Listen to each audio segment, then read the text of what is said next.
اس کو یاد آیا کہ سر ضیاء نے اپنے لیکچر میں بتایا تھا کہ آپ لوگوں کے پاس 3 چوائسز ہیں۔ نمبر 1، اپنے جونیئر 8 اسٹوڈنٹس پر اٹیک کیے بغیر فائٹ، اور اس کے بعد 3 سینئرز کا مقابلہ۔ نمبر 2، 2 اسٹوڈنٹس کے ساتھ جوڑیوں کی مار برداشت کرنا جو آپ کے سینئرز اور جونیئر ساتھیوں پر مشتمل ہوں گی۔ نمبر 3، سر آفتاب، یا پھر اگر وہ تشریف نہیں لاتے تو پھر مجھ سے 3 منٹ تک کامیاب فائٹ کرنا۔ اب چونکہ آفتاب کی کرسی پر فراب بیٹھا تھا تو جو بھی یہ خواہش کرتا اس کا مقابلہ فراب سے ہوتا، اور اریبہ کو اپنا وعدہ پورا کرنے کا یہ سنہری موقع نظر آیا تھا۔ وہ جانتی تھی کہ فراب کی ٹانگ زخمی ہے، اور اگر وہ 1-2 زبردست وار اس کی زخمی ٹانگ پر کرنے میں کامیاب ہو گئی تو اس کی پنڈلی لازماً خون سے تر ہو جائے گی۔ اس لیے اس نے رنگ میں جا کر فراب سے فائٹ کرنے کا ارادہ ظاہر کیا تھا، جس پر سبھی حیران ہوئے تھے۔ اس کی خواہش جان کر فراب کے لبوں پر بے اختیار مسکراہٹ دوڑی تھی۔ اسے سمجھ نہیں آ رہی تھی کہ وہ ایسا کیوں کر رہی ہے، اس اقدام کے پیچھے اس کا مقصد کیا ہے۔ بہرحال کچھ بھی تھا، اسے اب میدان میں جانا تھا جہاں وہ کھڑی اسے گھور رہی تھی۔ فراب کو شرارت سوجی اور وہ مسکراتا ہوا اپنی سیٹ سے اٹھ کھڑا ہوا۔ سر ضیاء سمیت کئی اسٹوڈنٹ پریشان ہو گئے۔ ان کے نزدیک اب اریبہ کی خیر نہیں تھی، کیونکہ وہ جانتے تھے کہ فراب کیا چیز ہے۔ سر ضیاء تو اپنے جیسے اور 10 لوگوں پر بھی فراب کو بھاری سمجھتے تھے، اور یہ لڑکی تو ان کی ایک ادنا سی اسٹوڈنٹ تھی، مگر وہ یہ نہیں جانتے تھے کہ فراب ساری دنیا تو جلا سکتا ہے مگر اس لڑکی پر معمولی سی خراش تک برداشت نہیں کر سکتا۔ پھر فائٹ شروع ہونے پر فراب نے جو کیا وہ سب کے لیے حیران کن تھا۔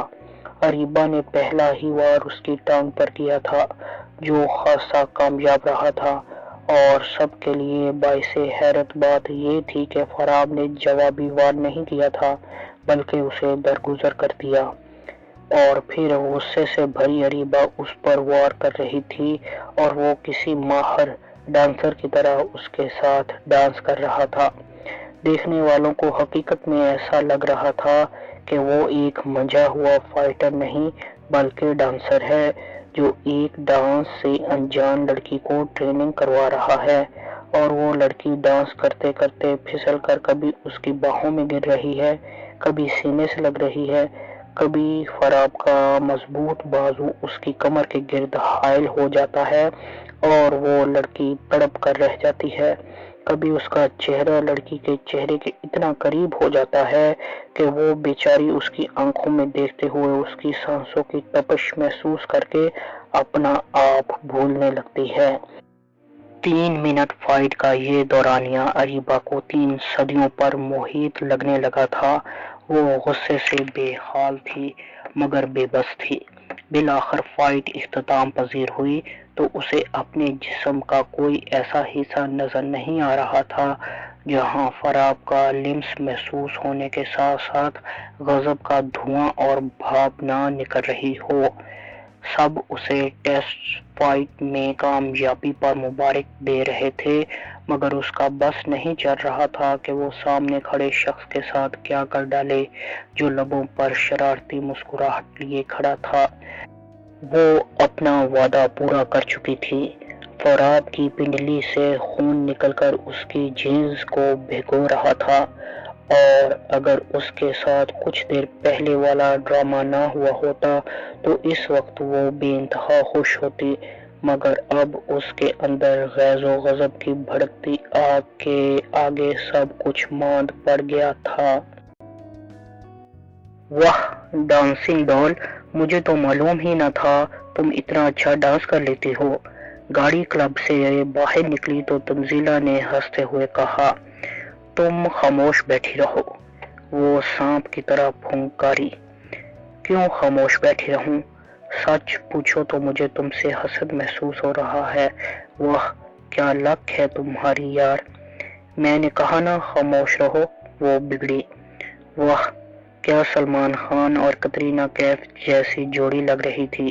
تمہاری کمر میں اس کا ہاتھ، تمہارے چہرے پر جھکا اس کا چہرہ، اور شٹ اپ، وہ چلائی۔ یو شٹ اپ، تنزیلہ اس سے بھی بلند آواز میں چلائی۔ اس کو حیرت کا شوق لگا اور ساتھ ہی اسٹیئرنگ پر ہاتھ ڈگمگائے۔ گاڑی حادثے سے بال بال بچی۔ تنزیلہ نے پہلی بار اس سے اس لہجے میں بات کی تھی۔ کچھ دیر خاموش رہی اور پھر تنزیلہ معذرت خواہ لہجے میں گویا ہوئی، ایبی آئی ایم سوری۔ وہ خاموش رہی۔ ایبی، کہا نا آئی ایم سوری، کوئی بات تو کرو پلیز۔ وہ گڑبڑائی۔ چپ چاپ بیٹھی رہو، میں فراب کی حرکت کی وجہ سے پہلے ہی بہت غصے میں ہوں، وہ تش لہجے میں بولی۔ تبھی تو مجھے تم پر غصہ آیا کہ کیا ضرورت ہے تمہیں فراب سے محاذ آرائی کی، جبکہ تمہیں معلوم ہے کہ اس سے جھڑپ کے بعد تمہاری کیا حالت ہوتی ہے، پھر بھی تم۔ میں کب اس سے جھگڑا مول لیتی ہوں، ہر بار وہی میری راہ میں آتا ہے، اور آج بھی وہ کلب میں آ ٹپکا۔ وہ اس کی بات کاٹتے ہوئے بھنائی لہجے میں بولی، نہیں بھی، تمہیں اس سے ٹکر لینا تھی، اس لیے تم پچھلے 4 ماہ سے کلب جا رہی ہو۔ تنزیلہ نے نفی میں سر ہلاتے ہوئے کہا، ٹھیک ہے، مگر اس نے فائٹ کے دوران میرے جسم کو کھلونا کیوں بنایا؟ وہ درشت لہجے میں بولی، اسے الزام کیوں دیتی ہو؟ تم اس سے فائٹ ہی نہ کرتی، موقع تو تم نے اسے فراہم کیا یہ سب کرنے کا۔ تنزیلہ نے جھاڑنے کے سے انداز میں کہا، میرے بعد بھی تو ایک لڑکی نے اس سے فائٹ کی، اور اس لڑکی کو تو چاہ بھی بہت تھی اس کے ساتھ لپٹنے اور گلے لگنے کی، مگر تمہارے ہیرو نے، جس کی تم بہت طرفداری کر رہی ہو، ایک ہی وار میں اس حسینہ کو بے ہوشی کی دنیا میں پہنچا دیا، جبکہ میرے ساتھ۔ آگے وہ بات مکمل نہیں کر سکی۔ تمہارے ساتھ کیا برا کیا اس نے؟ کیا یہی کہ تم پر ہاتھ اٹھانا اسے گوارا نہ ہوا؟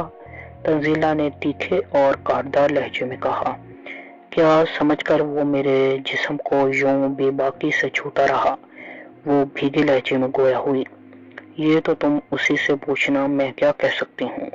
تنزیلہ نے شانے اچکا کر کہا۔ اس نے چلتی گاڑی کے یک بارگی بریک لگائے۔ اس کے پیچھے سڑک پر اکلوتی آتی فراب کی بائک حادثے سے بال بال بچی۔ وہ بیک مرر میں پیچھے آتی اس کی بائک دیکھ چکی تھی، اس لیے تنزیلہ کی بات پر اس نے یکدم سے بریک لگائے تھے۔ گاڑی کیوں روک دی؟ تنزیلہ کی پیشانی ڈیشنگ بورڈ سے ٹکراتے ٹکراتے بال بال بچی تھی، اس لیے اس نے غصے سے پوچھا تھا۔